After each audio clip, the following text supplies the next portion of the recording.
এই কি রে মারবেন না ওই যে আয় রে অবস্থা রে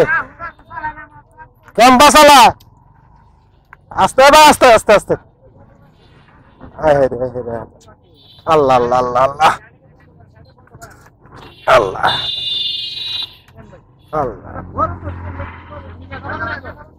ব্যথা হয়েছেন নাকি স্ট্যান্ড করেন স্ট্যান্ড করেন জাম বাজে গেছে দেখি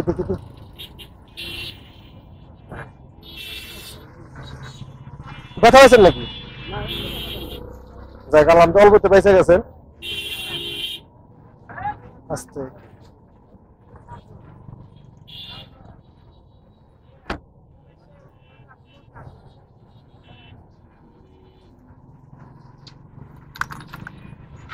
তো আমি গাড়িটা রাখার পরে পিছনে একটু জাম বেজে গেছিল প্রচুর জাম তো ভাই একাই হঠাৎ একটা অ্যাক্সিডেন্ট হয়ে গেল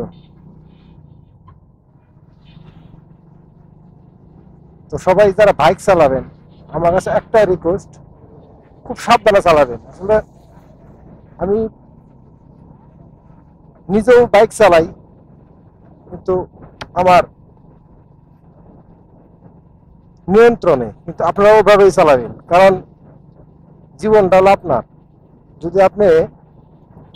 দেখা গেল বাইক চালান ক্ষয়ক্ষতি হলে আপনারই হবে অন্যের কেউ হবে না